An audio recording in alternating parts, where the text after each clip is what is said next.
you noticing, Tina? See, that's the difference between men and women. Mark and I have been sitting here for 20 minutes. Neither of us even noticed you got a haircut.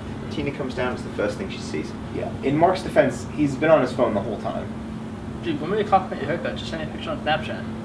You coach the youth of our town. It kills my soul when you say things like that. You sponsor the team to pick up single moms. No, I sponsor the team to promote my business. If that's the story you want to go with, who am I to say otherwise? You know, talking of stories, that actually gives me a great idea for a novel. How's this? Okay, there is a young, cute woman, she's looking for a sugar daddy. So she starts teaching the youth of the town tennis just so she can meet their hot single dads. I will volley that serve with balls in his court. That's a little crude. You could make it a gay romance and call it Not So Straight Sets. That's why I go to Bran for these ideas. How about how to score love? Subtle, I like it. So, speaking of single men, anybody know any single guys in their late 20s, early 30s? Wait, single guy, as in man. Yeah. As an opposite of girl. Yes. That's an has a penis. Yes! Okay, this is great. Finally, you've decided to switch teams. The Matthew Broderick poster finally makes sense. Not for me.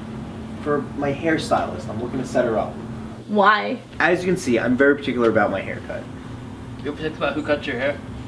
Yeah, why is it so hard to believe? Multiple occasions, you said to me that your main goal when you style your hair is to make it look like you just rolled out of bed. And Right. honestly, you've succeeded in doing that every day since I met you 4 years ago. Yeah, my goal when I wake up in the morning is make it look like I just rolled out of bed, so on a day when I actually do just roll out of bed, nobody knows the difference. You know, there is something magnificently genius about that. Okay, so I'm particular about who cuts my hair, and I don't want to have to find a new person to do it. I'm failing to see why you think you need to. Well, my hairstylist was dating a guy who's a little unhinged, and I think he may kill her. And you are convinced that he's really going to kill her. Yes. So here's what happened. They get into an argument. He storms out, gets in his car, starts driving away, then decides he's not done, puts the car in reverse, drives back, and then hits a neighbor's car. I have to admit, I'm a psych nurse. I don't think that story's so bad. Well, there's more to it. So, after he hits the neighbor's car, he gets out, starts running up her driveway, yelling obscenities at her, and as she starts looking at him, she's, confused and a little scared, quite frankly, and he goes, well, I'm just trying to trade insurances. Okay, if he's just trying to trade insurance details, that's not too bad. Right. So at that point, he is doing the right thing. Until he yells at her, it's none of your business. To which she responds that once he hit her car, it kind of is her business. So he turns, looks at her, says, hey, there's no damage to your car, but there will be now. So he goes back down the driveway, picks up a garbage can, throws it on the hood of his car, then turns to my hairstylist and says, it's all your fault. I gotta ask, what was the original fight over? So she didn't change the toilet paper roll when they ran out. Wait, that was him?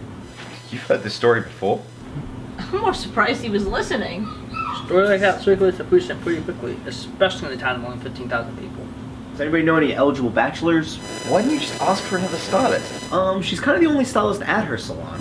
Oh, she owns her own business. If by owns her own business you mean owns her own residence that I go to, then yes, she owns her own business. So I get it. Thank you, Tina. Because you get a haircut. Why'd you use air quotes? Because you get a haircut and she shows you her full frontal bang. No, it's not like that. She just gives me a haircut. Without pants on. That was one time. Wait, you really get a haircut and she's not wearing pants? No, here's what happened. So she always leaves the door slightly ajar.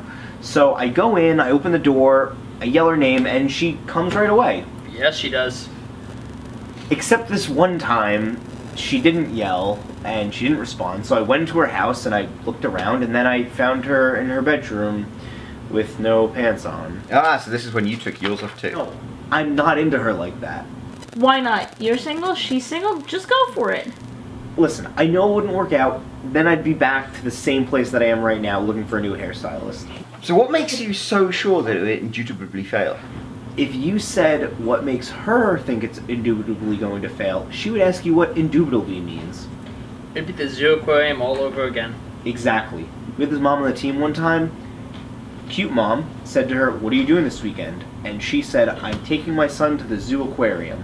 Wait, did she mean the place that's both the zoo and the aquarium? Nope, she was going to Camden. She literally thought the term was zoo aquarium. Sounds like that woman needs a dictionary thesaurus. Right, and my stylist would think that a thesaurus was a type of dinosaur. Listen, Bran, I don't think any of your past relationships have been with Mensa members. I mean, you remember McKenna and the lake. McKenna, that's a fake swan. No, it's not. First of all, we're wearing jackets. If you had the ability to fly away right now. Dude, there's ducks in the pond. Yeah, but they're moving around. Are the ducks fake? The swan's not moving around. That doesn't mean it's fake. That There's just an means it's identical sitting swan still. right over there. That's probably his brother or something. Watch. Not fake. It is.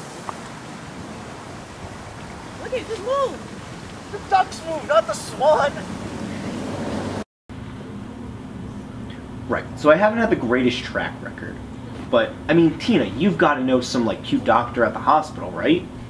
Wait, you want me to set your unintelligible hairstylist up with a doctor?